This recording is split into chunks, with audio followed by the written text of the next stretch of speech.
Hello मेरे प्यारे बच्चों, क्या हाल चाल? बढ़िया सब। तो बहुत सारे हमारे प्यारे बच्चे डिप्रेस्ड हो रहे हैं एग्जाम को लेकर के, पैनिक हो रहे हैं, लेकिन समस्या का सॉल्यूशन ये तो नहीं है ना। तो आज के इस वीडियो में बच्चों हम कुछ जबरदस्त टिप्स लेकर के आए हैं बोर्ड एग्जाम से रिलेटेड, क्योंकि कुछ स्टूडेंट के एग्जाम स्टार्ट हो चुके हैं और अभी बहुत सारे स्टूडेंट के एग्जाम आने वाले हैं। तो ऐसे समय में हमें कुछ बातों का ध्यान रखना है, कुछ ऐसी बातें जो आपको अपने माइंड में रखना है ताकि आपका बोर्ड एग्जाम अच्छे से जाए। और ये आज जो हम आपको टिप्स देने वाले हैं बच्चों, यकीनन ये आपके बोर्ड एग्जाम में काफी हेल्प करेंगे आपकी। चलिए देख लेते हैं ऐसी कौन कौन सी बातें हैं जो आपको अपने दिमाग में रखना होगा। ध्यान से समझना बच्चों, ठीक। कुछ बातों से तो आप परिचित होंगे, लेकिन कुछ के बारे में तो अभी आपको पता भी नहीं होगा कि हाँ ये चीज भी करना चाहिए, ठीक। क्योंकि सब जो भी हम बताएंगे ये सभी के सभी बच्चों आपके प्रैक्टिकल की हुई चीजें हैं। सबसे पहला है कि एग्जाम में केवल 2 पेन का ही प्रयोग करना होगा, ठीक। एग्जाम में क्या करना है आपको बच्चों, केवल और केवल 2 पेन का ही प्रयोग करना है, ठीक। और वो 2 पेन कौन से हैं तो बताने की जरूरत नहीं है। वो पेन है, पहले तो है भाई, ठीक, काली पेन। पहली क्या है? काली पेन। और पेन में भी आपको, ठीक, जेल पेन का प्रयोग नहीं करना है, काली पेन और साथ ही नीली पेन, ठीक। इन दोनों पेन का प्रयोग करना है। अब ऐसा नहीं है कि भाई आप चले जाते हो, बहुत सारे बच्चों को हमने देखा है वो क्या करते हैं, ठीक, वो गुलाबी प्रयोग करते हैं कि अच्छा दिखे, लाल प्रयोग करने लगते हैं, ठीक, गुलाबी लाल इन सब का प्रयोग करने लगते हैं, ठीक, हरी पेन का प्रयोग करते हैं। तो आपको ये चीज नहीं करना है बच्चों, ये आपको बिल्कुल भी नहीं करना है, इनका प्रयोग बिल्कुल नहीं करना है। नहीं तो आप सोचते हो कि देखने में अच्छा लगेगा और इसी चक्कर में आपके नंबर कट जाएंगे, ठीक। तो आपको क्या करना है, आपको केवल और केवल बच्चों 2 पेन का प्रयोग करना है, काली पेन और नीली पेन। कुछ भी आप कर रहे हो, जो भी आप हेडिंग बना रहे हो, जो आप कंटेंट लिख रहे हो, कुछ भी करिए, उसमें केवल आपको 2 पेन का को ही इन्वॉल्व करना होगा, ठीक। पहली तो काली पेन का, दूसरी मतलब नीली पेन। इसके अलावा कुछ भी नहीं। आप ये गुलाबी उलाबी, ठीक, इनके चक्कर में मत पड़ना कि आप हाँ हेडिंग बना देंगे, थोड़ा रंगीन दिखेगा, थोड़ा अच्छा दिखेगा, सुंदर दिखेगा, आपको अच्छा दिखेगा, लेकिन एग्जामिनर आपका जब जब भी आपकी कॉपी उठाएगा तो देखेगा वो काट पीट करके बगल हो जाएगा, ठीक। इसलिए इस बात का ध्यान देना, आपको काली पेन और नीली पेन का ही प्रयोग करना है। चाहे आप हेडिंग लिखिए, चाहे आप कंटेंट पूरा लिखिए, आपको केवल इन्हीं 2 पेन का प्रयोग करना होगा, ठीक है। चलिए अब दूसरी चीज क्या है, ठीक भाई, दूसरी बात जो है कि एग्जाम में जिस प्रश्न का उत्तर अच्छे से याद हो, ठीक, उसी को पहले करें, ठीक। उसी को क्या करना है, पहले करना है। मान लेते हैं जैसे क्वेश्चन का ये क्रम है, पहला, दूसरा, ठीक, तीसरा, चौथा और 5वां, 6वां, इसी तरह का क्रम है। तो इनमें से, ठीक, जिस प्रश्न का उत्तर आपको अच्छे से पता हो, ठीक, क्योंकि बहुत सारे स्टूडेंट होते क्या हैं, उनके माइंड में एक ही चीज होता है कि भाई मुझे पहले से करना है, मैं पहले से करूंगा, और चाहे पीछे पहुंच पाए या ना पहुंच पाए, चाहे क्वेश्चन छूट जाए, लेकिन उनके माइंड में सिर्फ एक ही बात होती है कि मेरा क्वेश्चन एकदम सिस्टम से होना चाहिए। वो अच्छी बात है बच्चों, आपका सोचना भी बिल्कुल जायज है, लेकिन अब इसका मतलब ये नहीं है कि आप पहले क्वेश्चन पे लगे हैं, ठीक। अगर 5 मिनट का वक्त देना है, 5 के बजाय आपने 10 मिनट 15 मिनट पहले क्वेश्चन पर ही गंवा दिया, और उससे भी आसान आसान पता चले पीछे क्वेश्चन छूटे हुए हैं, और बाद में यही होता है कि अरे यार ये तो छूट गया, ये तो आसान था, मैंने इसको पढ़ा है, मैं तो यहां तक पहुंच ही नहीं पाया, समय ही नहीं मिला। तो ये नहीं करना है, आपको टाइम मैनेजमेंट करना है, साथ ही साथ ध्यान देना है। मान लेते हैं पहला क्वेश्चन नहीं आपको पता है, दूसरे से स्टार्ट कर दीजिए, दूसरा भी नहीं पता है तो तीसरे से स्टार्ट करना है ना, चौथा नहीं पता, मान लीजिए यहां से, तो ऐसे, तो इसके आगे आप ऐसे करिए, ठीक। मान लेते हैं पहले का नहीं पता है, दूसरा है, ठीक, या दूसरे का भी नहीं, मतलब जैसे दूसरे पर हो गया, तीसरा नहीं पता है, चौथा लिखिए। तो भले बीच में 1-1-2 क्वेश्चन गैप हो जाएं, आपको पहले उन्हीं को करना है, फ्रंट के जो आपके स्टार्टिंग के 2 से 3 पेज होते हैं, ठीक, उस प्रश्न को करना है जो अच्छे से याद हो। आप जिसके बारे में बच्चों 100% श्योर हो कि मुझे ये क्वेश्चन अच्छे से पता है, इसका मैं आंसर लिख सकता हूं, उसी से आप स्टार्टिंग कीजिएगा, क्लियर हो गया। चलिए, तो ये बात समझ में आई। तीसरी बात बच्चों कि जहां पर जरूरत हो डायग्राम हमेशा बड़ा और स्पष्ट बनाएं। ठीक, जैसे भाई अब डायग्राम सब में तो हो नहीं सकता है ना, ज्यादा दे फिजिक्स में कुछ ही टॉपिक ऐसे हैं लाइक दैट ट्रांसफार्मर वगैरह हो गया, उसका आरेख बनाना है। ठीक, और उसके बाद जैसे डायनेमो वगैरह हो गया, उसके बारे में भाई बनाना है वो चीज। लेकिन ये डायग्राम का जो मैटर होता है सबसे ज्यादा तो वो बायोलॉजी में होता है। ठीक, तो आपको करना क्या है, कोई भी डायग्राम बनाना है तो सबसे पहले वो एकदम से स्पष्ट होना चाहिए। ठीक, स्पष्ट का मतलब बच्चों अब ऐसा नहीं है कोई डायग्राम आ गया, जैसे भाई परागकण के बारे में आ गया तो आप ऐसे बना करके ऐसे इसी में ऐसे चलेंगे, नहीं बच्चों, आपको थोड़ा स्पष्ट बनाना है। कहने का मतलब ये कॉपी आपको कोई घर से खरीद कर थोड़ी ना दे रहा है कि हाँ भाई मेरे पप्पा जी का पैसा इसमें लगा है, अब मैं बहुत ज्यादा पेज खराब करूंगा तो दिक्कत होगा। ये चीज नहीं करना है, ये इसका टेंशन आयोग को है, आपको नहीं है। आपको एकदम साफ स्पष्ट बनाना। आप भले एक पेज में ही एक फिगर बनाकर बगल हो जाइए, आपको एकदम क्लियर जैसे ये चीज बनाना है तो आप क्या करिए भाई, हाँ जिस तरह से बनना चाहिए, ठीक, मान लेते हैं कि जैसे है उस तरह से आप बनाइएगा इसको, फिगर को। आप जैसे ये बन गया है तो भाई अगर आप देख सकते हैं कि दोनों में अंतर क्या है तो आप जितना हो सके मतलब बड़ा और स्पष्ट बनाएं, है ना, पता चले पेज इतना बड़ा है और इतना सा बना करके बगल हो गए हैं। ठीक, इससे क्या होगा, कोई भी स्ट्रक्चर अंदर बनाएंगे भाई इसमें, ठीक, कोई भी स्ट्रक्चर इसमें तो मान लीजिए आपने दर्शा दिया, चलो केंद्रक है ये है, इसमें क्या करेंगे, इसमें क्या बनाएंगे, कहां से एडजस्ट करेंगे। इसलिए डायग्राम जहां पर हो उसको क्या करना, आपको थोड़ा उसका फिगर बड़ा बनाना है और एकदम स्पष्ट कर देना है। भले आपसे अच्छा ना बने लेकिन बच्चों ये चीज अगर बड़ा बनेगा ना वो क्लियर हो जाएगा, इस बात का ध्यान देना। ठीक, तो ये चीज आपको माइंड में रखना होगा। ठीक है, चलिए, और उसके बाद जैसे ठीक, अब बात करें तो बच्चों अगला जो चौथा पॉइंट है कि फिजिक्स, केमिस्ट्री व मैथ में उत्तर हाईलाइट जरूर करिए। ये बहुत जरूरी चीज है बच्चों, ध्यान से समझिएगा। हमने क्या बोला, आपका फिजिक्स हो, केमिस्ट्री हो या फिर मैथ हो, इसका जो भी आंसर आया हुआ है उसको हाईलाइट करना बेहद जरूरी है। क्योंकि जब भी एग्जामिनर आपकी कॉपी चेक करते हैं उनका, ठीक है, उनका जो नजरिया होता है वो होता है कि भाई हाँ हम देखें इसने मतलब निष्कर्ष कहां निकाला है, इसका रिजल्ट कहां पर आया है, परिणाम कहां पर है। तो वो चीज करना है आपको कि जो भी उत्तर हो उसको हाईलाइट करना है, क्योंकि उनकी जो नजर है ना सबसे पहले वहीं जाती है जो उत्तर होता है। ठीक, कि हाँ ये आंसर सही आया है कि नहीं। इसलिए कोई भी, जैसे आप भाई कोई भी फिगर, जैसे आप टाउ बराबर पीई साइन थीटा, आप फिजिक्स में इस फार्मूले पर आप क्या है क्वेश्चन मान लें सॉल्व कर रहे हैं न्यूमेरिकल, तो सबसे पहले तो काम ये करना है कि भाई वैल्यू पुट कर लेना है आपको कि हाँ पी का क्या मान है, ठीक, ई का क्या मान है, ये चीज करना है, थीटा का क्या मान है, ये चीज करना है। तो ये सबसे ज्यादा जरूरी है न्यूमेरिकल वगैरह के लिए। और आपका मान लेते हैं कोई आंसर आ गया टाउ बराबर 5 न्यूटन मीटर आ गया, ठीक, या फिर आप भाई मैथ में लगा रहे हैं एक्स का वैल्यू कोई आ गया, एक्स बराबर 2 मीटर, 3 मीटर, 2 सेमी, 3 सेमी, कुछ भी आ गया, तो आपको क्या करना है, तो इस वाले को, ठीक, जो भी चीज आया है उसको अच्छे से इस बॉक्स में, एक बॉक्स में क्या करना है, बंद कर देना है। इससे क्या हो जाएगा, वो हाईलाइट हो जाएगा।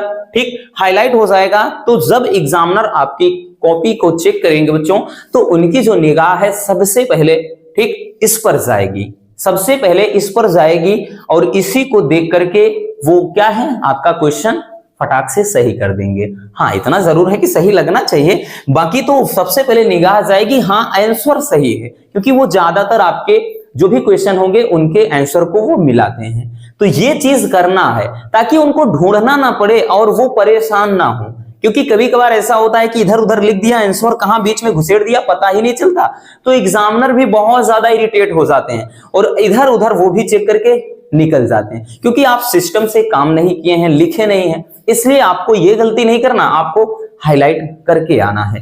ठीक, चलिए अगला टॉपिक है, मतलब अगली जो बात है वो है कि सेक्शन और क्वेश्चन नंबर को अच्छे से मेंशन करना है बच्चों।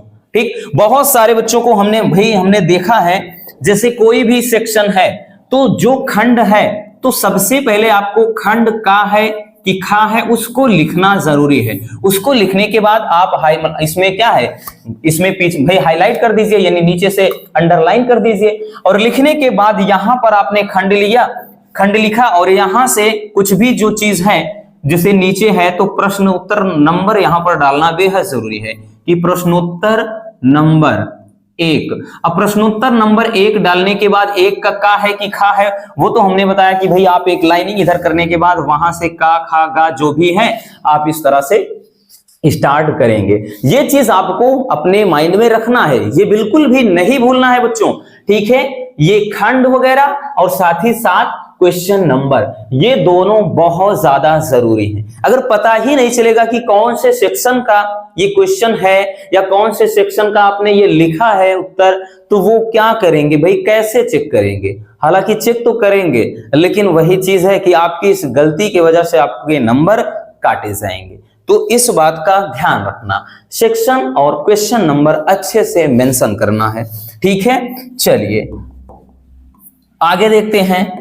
ठीक, छठवां पॉइंट है कि एग्जाम के एक दिन पहले रात को टाइम पर जरूर सोना है। ठीक, अब इसका क्या मैटर है भाई, क्या सीन है कि एग्जाम के एक दिन पहले रात को टाइम पर सोना है ना। टाइम पर इसलिए सोना है, ठीक है, कि आपका माइंड भी थोड़ा रिलैक्स हो जाए। क्योंकि आप जब भी प्रेशर लेकर अगर सोते हो एग्जाम की टेंशन लेकर के, तो आपको नींद ही नहीं आएगी, और नींद नहीं आएगी तो भाई दिमाग खराब होगा, और दिमाग खराब हुआ ना तो पूरा का पूरा एग्जाम आपका गया। इसलिए आपको एग्जाम के एक दिन पहले समय से एक बार कोई चीज है एक हल्का फुल्का खाना लीजिए, भारी भरकम नहीं यहां तक खा लो डकार मार कर सो, ऐसा भी नहीं करना है। हल्का फुल्का खाना लेना है ताकि पेट वगैरह भी ना खराब हो। पता चले एग्जाम के दिन ही पेट खराब हो गया तो लेने के देने पड़ गए, आप फिर चक्कर काटते रहना टॉयलेट के, उसके बाद तो पेपर हो गया। इसलिए आपको क्या करना है, आपको एग्जाम के एक दिन पहले अच्छे से नींद लेना है, आपको लाइट फूड बोले तो हल्का खाना खाना है, ठीक है, ये काम करना है। और उस दिन भाई एग्जाम के एक दिन पहले 6 से 7 घंटे की नींद बेहद जरूरी है बच्चों। इसलिए एग्जाम के एक दिन पहले अच्छे से सो लेना, इस बात को अच्छे से समझिएगा, ठीक। चलिए आगे देखते हैं। 7वां कि एग्जाम के 1-2 घंटे पहले कुछ नहीं पढ़ना है। अब इसका क्या सीन है, बिल्कुल ये बात सही है, क्योंकि आप जितना ज्यादा पैनिक होकर के, जितना ज्यादा डिप्रेस्ड होकर के देखते हो कि भी तो मेरे पास 1 घंटे बचे हैं, 1-2 घंटे बचे हैं, मैं एक बार अच्छे से पूरा देख लूं, तो आपका जो दिमाग है ना वो फिर खुराफाती करने लगता है। आपने अभी तक जो कुछ भी पढ़ाया था, जो कुछ भी रट्टा मारा था, जो कुछ भी तैयार किया था, भाई आपने जो साल भर में पढ़ा दिमाग में भरा, आप एग्जाम के पहले 1 घंटे में वो फिर से पूरा भरना चाहते हो, तो आपका दिमाग भी क्या करता है, हैंग करने लगता है। इसलिए बच्चों जो पढ़ा है ये समझिए कि ठीक ठाक पढ़ा है, अच्छा है, सब कुछ बढ़िया है, ऑल इज वेल, ये वाली फीलिंग होनी चाहिए। इसलिए आपको एग्जाम के 1-2 घंटे पहले आपको कुछ भी नहीं पढ़ना है। ध्यान देना, कौन क्या कर रहा है दूसरों को देखकर बिल्कुल नहीं कुछ करना है कि भाई वो तो अभी क्वेश्चन बैंक लेकर बैठा है, वो तो कॉपी लेके बैठा है, वो पढ़ रहा है, मैं ही पागल हूं, मैं ऐसा खड़ा हूं, अभी 2 घंटे बचे हैं, 1 घंटे एग्जाम बचा है। नहीं बच्चों, सुबह अच्छे माइंड से, फ्रेश माइंड से एक बार 1 घंटे 2 घंटे देख लीजिए। आपका जो मतलब एग्जाम होगा वो आपका सेकंड शिफ्ट से होता है 12th वालों का। इसलिए क्या करना है कि भाई आप फर्स्ट शिफ्ट में 10-11 बजे तक देख लीजिए अच्छे से, उसके बाद बढ़िया से एकदम प्यारा दुलारा राजा बेटा बनकर जाना, ठीक है ना। ये काम करना है, आपको पढ़ना नहीं है, ठीक। कंफ्यूजन पैदा हो जाएगा बच्चों, जो कुछ पढ़ा है वो सब मस्त है, इतना सोच होना चाहिए बस, और कुछ भी नहीं। तो ये काम नहीं करना है, नहीं तो कंफ्यूजन ज्यादा होगा, और भी ज्यादा कंफ्यूजन हो गया तो सब काम उल्टा हो जाएगा, ठीक है, ये चीज। अब उसके बाद 8वां अपने स्टडी की तुलना किसी से नहीं करना है, ठीक। अपने किसी दोस्त से ये नहीं पूछना है कि यार तुमने कितना पढ़ा है, कितना तैयार है। वो बोलेगा यार मेरी तो 100% तैयारी है, तो आप सोचोगे यार उसकी 100% तैयारी है, मेरी क्या है, मेरी 50% भी नहीं है, 60% भी नहीं है। उसने कैसे पढ़ा, 100% पढ़ लिया, और इसी टेंशन में आपका मूड खराब, और मूड खराब हो गया तो पेपर तो डेफिनेटली खराब ही होगा। इसलिए आपको ये काम नहीं करना है। कहते हैं ना कि आप जो पढ़े हो अपने आप में खुद राजा हो भाई, अपने आप को आप खुद समझ सकते हो, आपको आपसे बेहतर कोई और नहीं जान सकता है। आप ठीक अपने आप के मालिक हैं, तो आप खुद अपने आप को जज कर सकते हैं कि मैं कैसा हूं। इसलिए किसी से कंपेयर तो बिल्कुल मत करना। कहते हैं ना कि भाई सूरज और चंद्रमा दोनों निकलते हैं, लेकिन दोनों अपने वक्त पर। सूरज का वक्त अलग होता है, चंद्रमा का अलग, दोनों का राज होता है। इसीलिए कह रहे हैं कि तुलना तो बिल्कुल नहीं चाहिए बच्चों। किसी से भी कंपेयर मत करिएगा, किसी से ये भी मत पूछिएगा कि यार तुम्हारी तैयारी कितनी है, नहीं तो लेने के देने पड़ जाएंगे। कहते हैं ना कि नेवर जज बुक बाय इट्स कवर, कि किताब को कभी भी उसके कवर से नहीं आंकना चाहिए, है ना। बोलते हैं कि भाई आदमी, किसी भी आदमी की जो औकात होती है ना, उसके हुलिया देख करके नहीं अंदाजा लगाया जाता है। तो यूं समझिएगा भाई आप जो हैं वो बेस्ट हैं, कंपेयर किसी से नहीं होनी चाहिए।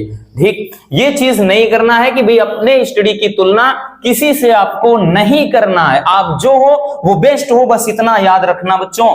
चलिए अब सबसे जरूरी चीज कि सकारात्मक सोच के साथ परीक्षा में बैठना है। क्या करना है बच्चों, आपको एक पॉजिटिव थिंकिंग के साथ एग्जाम में बैठना है। पॉजिटिव थिंकिंग का मतलब यह है कि दुनिया का सबसे ज्यादा पढ़ा लिखा बच्चा मैं हूं, ये सोचना है। यूं समझिएगा कि मुझे सब आता है। ठीक, कि मैं मतलब क्या करना है भाई, कि आपको इस सोच के साथ जाना है कि मुझे सब आता है, मुझे सब आता है। ठीक, और ये थिंकिंग, ये कॉन्फिडेंस ही आपका पेपर अच्छा होने में मदद करेगा, आपके अच्छे नंबर लाएगा, यही आपका कॉन्फिडेंस। भले भी तैयारी वैसी ना हो बच्चों जैसा आपने सोचा था, लेकिन अब कोई रास्ता भी तो नहीं है भाई, कुछ कर भी तो नहीं सकते हो आप इन दिनों में। इसलिए बच्चों ये चीज करना है, जब भी आप एग्जाम हॉल में बैठते हो, क्वेश्चन पेपर आपके सामने होगा, बस दिल से एक आवाज आनी चाहिए कि यार मैंने सब पढ़ा है, ऑल इज वेल, हर एक चीज बढ़िया है। इसलिए बच्चों आपको पॉजिटिव थिंकिंग के साथ एग्जाम में बैठना है। बस यही सोचना है कि मुझसे बेहतर कोई नहीं है और मुझसे ज्यादा पढ़ा लिखा पूरे एग्जाम हॉल में कोई नहीं है। हर एक स्टूडेंट के माइंड में बस यही चीज होनी चाहिए। कौन क्या है, पड़ोसी कैसा है, आगे वाला कैसा है, पीछे वाला कैसा है, व्हाटएवर, कुछ भी हो, अपने से नहीं मतलब, हम तो राजा हैं, ये सोचिएगा। ठीक है, ये चीज आपको ध्यान में रखना है। और सबसे जरूरी बात बच्चों, ठीक, आप लोग एग्जाम को लेकर बिल्कुल भी पैनिक ना हो। हमने बोला ना कि भाई ये आपने जो साल भर पढ़ा है, जो कुछ भी आपने पढ़ा है, उसका एक छोटा सा टेस्ट है। आप न जाने इस जिंदगी में हर दिन कितने इम्तिहान देते चले आए हैं, तो ये एक छोटा सा इम्तिहान है, एक छोटा सा टेस्ट है कि जो आपने साल भर पढ़ा, कितना आपका तैयार है, क्या कुछ आपने पढ़ा, बस उसी का एक छोटा सा टेस्ट है। अभी तो आपको बहुत आगे जाना है, नहीं तो अभी से आप पैनिक हो जाएंगे, अभी से इतना ज्यादा टेंशन लेंगे, अभी से इतना ज्यादा डिप्रेस्ड हो जाएंगे, तो सोचो आपके माता पिता का क्या होगा, जो एक उम्मीद लेकर बैठे हैं कि मेरा लाडला पढ़ रहा है, मेरा नन्हा मुन्ना दुलारा मेरे लिए दुनिया की सारी खुशियां लाकर मेरी झोली में डालेगा। और मुन्ना क्या कर रहा है, मुन्ना तो डिप्रेशन में जा रहा है, टेंशन ले रहा है, वो सोच रहा है। बच्चों ये मत करिएगा, न जाने कितने दौर आपके लाइफ में इस तरह के आएंगे। अभी तो आपको बहुत ऊंचाई पर जाना है, इसलिए पैनिक बिल्कुल मत होना एग्जाम को लेकर के। हम आपके साथ हैं और हमेशा रहेंगे, इसलिए बच्चों पैनिक बिल्कुल मत होना एग्जाम को लेकर के। अच्छे से एग्जाम दें, बिल्कुल प्रेशर नहीं लेना है। बस ऑल द बेस्ट आपके एग्जाम के लिए। मिलने किसी और शानदार वीडियो के साथ। Love you, bye bye, take care.